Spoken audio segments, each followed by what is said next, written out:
And welcome back to Every Game Ever. I'm Terry Hill. This is Erik Simpson. And we finally defeated the cult on Corellia.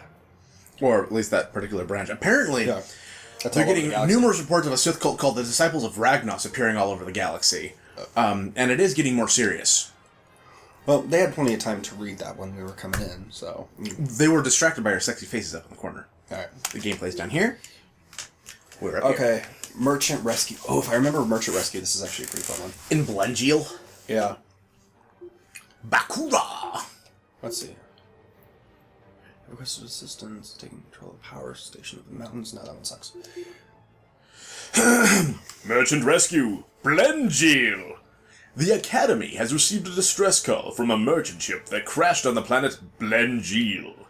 They were pulled out of hyperspace when they crossed paths with the Interdictor, a cruiser. The Imperials, apparently not wanting their presence known, fired on the merchant ship. The merchants managed to make it to the planet's surface and called for help. As far as we know, the planet is uninhabited. Or is it? Assignment. I think you can handle it while Kyle is away with Rush. Oh good, we're not with Kyle. Shuttle land at the coordinates of the distress beacon and pick up any survivors. That's something they really didn't amp up more, the fact that, like, apparently we just end up on, like, the world's most random shitty missions with Kyle. Yeah, pretty much. Because everyone else is like, yeah, I'm with Kyle, nothing happens. I'm like, I got shot at! All the time! Killed like 250 people. I didn't want to die! I didn't want to kill people! This is not what I wanted! And it doesn't matter what weapon you take on them. Actually, these do matter. Thermal detonator. Yep. Because he has a thermal detonator! Wow! That kind of hurt.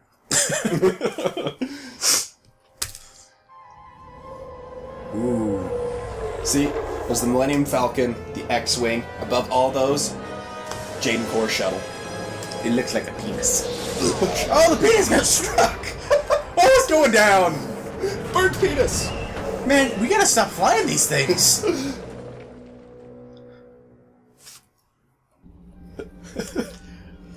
Nice work, Jaden. Some rescue mission. Like he's like talking to himself like Smeagol and Gollum. We did our best, precious! Oh, there's the merchant ship. Hello? Hello? Anthony! Hey, you there. Thank the Force you've come. This place is... Oh, you're a believer in the Force? Oh, man. Don't run into many of those. Oh, no! Tremors! What was that? Tremors! Called a graboid in the movie, so technically it's a graboid? I've not actually seen Tremors. Oh my god. Maybe Okay. I can find Terry, where we're gonna have to I take need care of the that. merchant ship. Yeah, but Terry, first, I need to watch Die Hard. Oh, you know, This we've Christmas. tried to watch it like 4 times. How? And every time you get plastered and we end up not watching it. This Christmas, you and I are getting together. I'm not for the party. This Christmas, just you and I, we're going to hang out at your place. We're going to watch Die Hard. And possibly Die Hard 2. Alright. Oh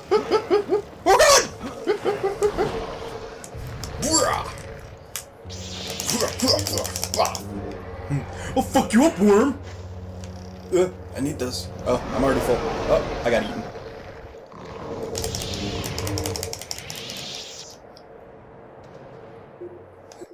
You know, I had a lightsaber out. That should have done something. Well, fortunately I have a lot of time to think about that as you slowly digest it over the next 1,000 years. Maybe I can It's not find what I Sarlacc. need in the merchant ship. It looks very Sarlacc-esque, though, to be fair. I always liked that where it's all like, how our, like, C-3PO says that, and like, C-3PO, how long do you think humans live without food? Yeah. Like, we'll starve Well, long fuck. before 1,000 years come by. There. Be safe here. And like a large piece of metal falls. Ba-da-ba-ba-da-ba. Alright. I liked how glib he was when, like, his ship crash landed on here. That's Yeah. power converter. Where it's like, it's like, wow, some rescue mission, Jaden. And it's like, dude, you almost died, and now you're stranded on a desert, uninhabited planet. Like, you're being awfully glib for you're about to die along with the people who you've come to save. And we're just glossing over the fact that the person he came to save is dead now, right? Well, there were supposed to be a lot more people for me to save. Yeah, he really took that pretty well, didn't he? I suppose after you killed 250 people with your bare hands, Yeah. you just get to the point where, like, okay, you know what? But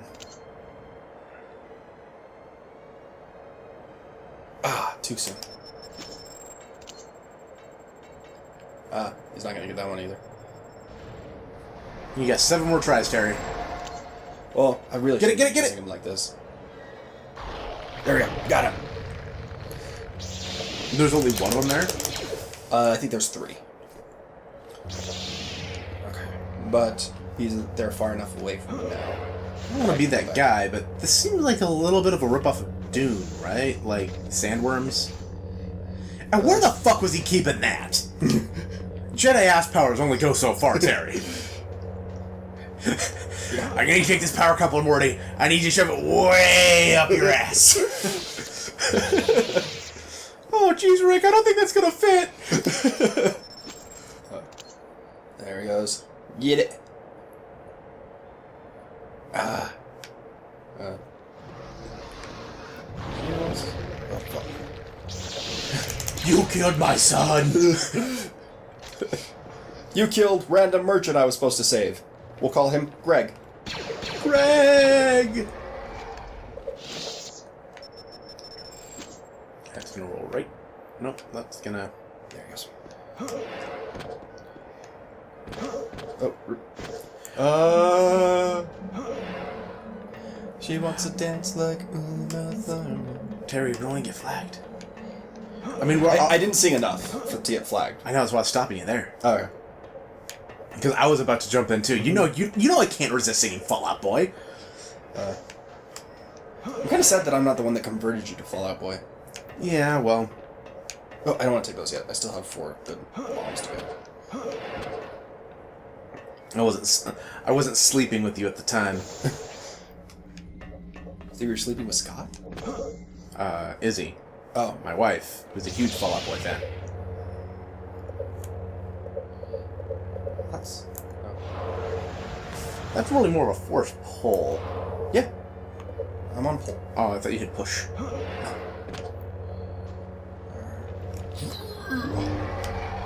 Seems like they really could have made it easier on themselves to just have like a force move. Yeah.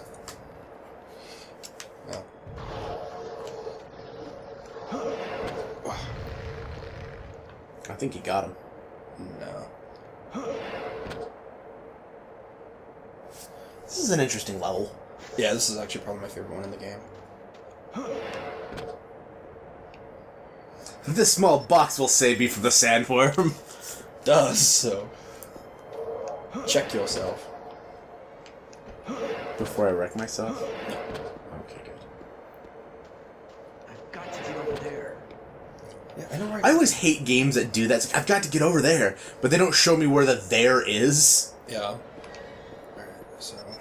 Can we also just take a moment and laugh at how poor, like, how low poly the skybox is on the horizon? Yeah. Like, look behind you. Like, you can see, like, over to the right I got here. one. Good. I think he's dead, Terry. Better be. It's like right there at the horizon where it's just like, Yeah. there's like an orange blotch at the bottom, and then it's like... I just always like that idea, because you know whoever was working on it was like the skybox, they're like, oh... Get it. Whoever worked on the skybox was just like, oh damn it, I put it in the wrong resolution or whatever. And they're like, don't worry, it's going to be far away, no one's going to notice it. I still had, instead of having force speed equipped, I still had, Force push. yeah. Which doesn't do anything against space worms. But, luckily, every time you bring something back, it's a checkpoint, so... Cool. Yeah, now it's stuck in my head too. And, Get the ball, boy, get the ball! Good boy!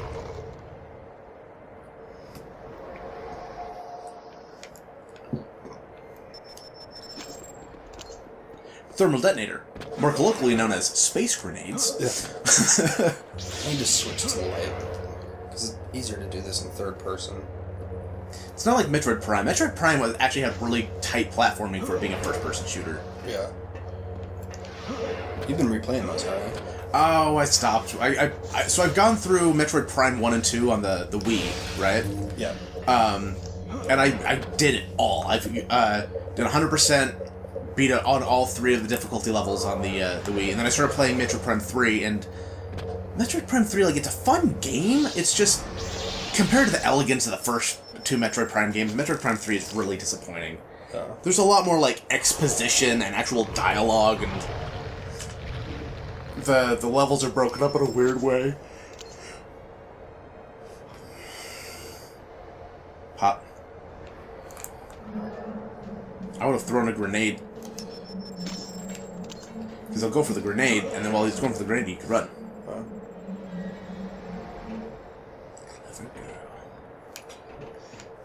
You know, he just survives in the book.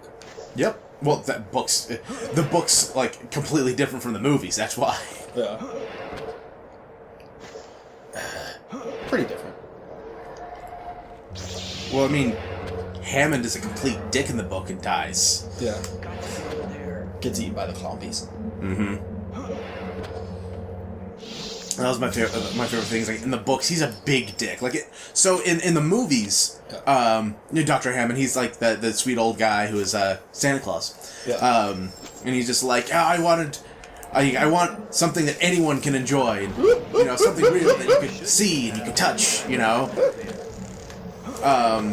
And in the books, he's all like, the reason why I use my genetic expertise to make dinosaurs in a theme park instead of, say, curing cancer is if I cured cancer, everyone would want me to, like, make it available to everyone who had cancer and not just rich people. It's like, I'd have the FCC on my ass saying, like, you can't charge $10,000 for this drug. It's like, but, or FDA. It's like, but, you know, with a theme park, no one needs it. So if I want to charge $100,000 per ticket, who's going to say I can't? You know? Like, he's 100% in it for money. He's not like this idealist. He's just like, I'm doing this because I can charge a ludicrous amount of money for this, and no one can tell me, no one can say boo. This isn't gonna work out for you, Terry. Yeah. Fuck you, Eric. I stand fucked.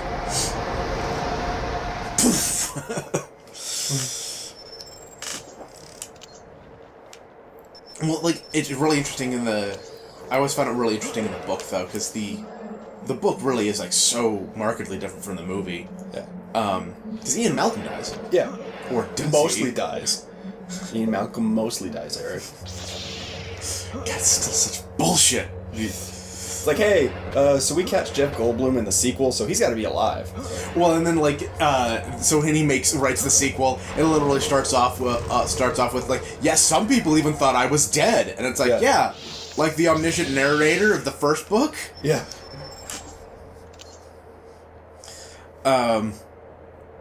But yeah, like the end of it where it's all like they were just gonna escape the island, but there's like no, the Velociraptors like population's gotten out of control, and there was this subplot that like they found the Velociraptors on a cargo ship heading away from the island. Yeah. So it was like they were going to spread to the mainland, so they had to stop that from happening. And they had to find out how many there were and like destroy them all to make sure that it was safe and everything. And that's not in the movies at all. Yeah. They don't find like a Velociraptor nest underground. And then like the archaeologist is actually like kind of torn up about the concept that they have to kill them all because it's like we're actually seeing their nesting patterns and they're not at all what we thought they were. You know, we thought they were like solitary creatures, but apparently they all live in like a pack like wolves do. Yeah. God, not fast enough.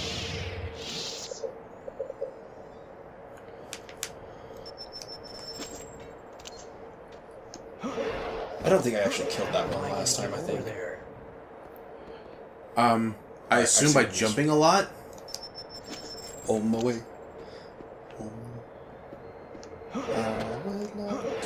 Oh, it's just like okay, that's what I need.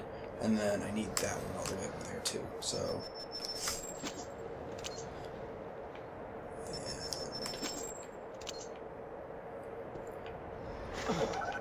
Run, Terry! Should work for the cooling unit. You're in space. How hard is it to cool things in space? Oh, they're takeoff.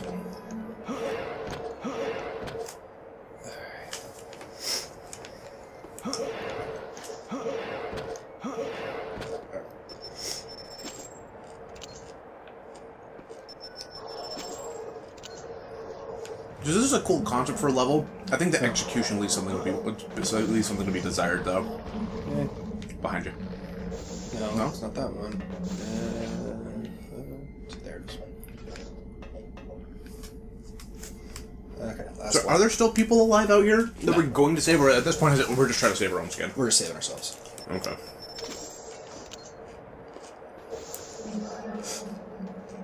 Yeah, Luke, I showed up and, like, the last survivor got eaten. He was the last survivor? How'd you know?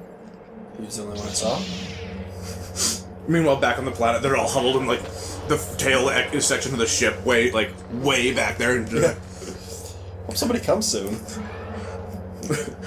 Well, that's it. That's the last of our food. Don't worry, we saw a ship land really close by. I'm sure he'll be coming for us soon, right? Yeah. Any day now.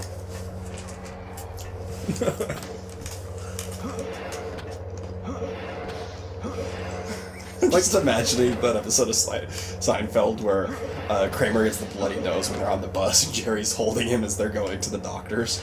I don't remember that one.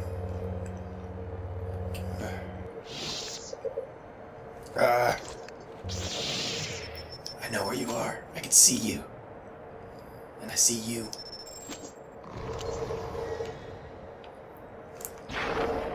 Do not need force lightning. No!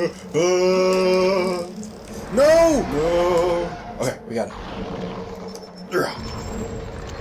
I was so expecting to, like, bounce off him and right back. You're like, oh shit. Oh my god. It's funny because you can clearly see my hand on it, but it never makes a throwing motion. Just the power coupling I need for the acceleration compensator. We were walking around with them like this, Yeah. you know? Yeah. You don't hold grenades like that. You hold them like this. Yeah. Sometimes you get them too far and they don't go after them.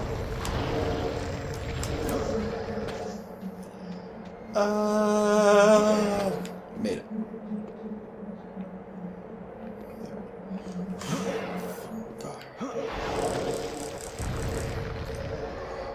Well, this mission pretty much took up the entire episode.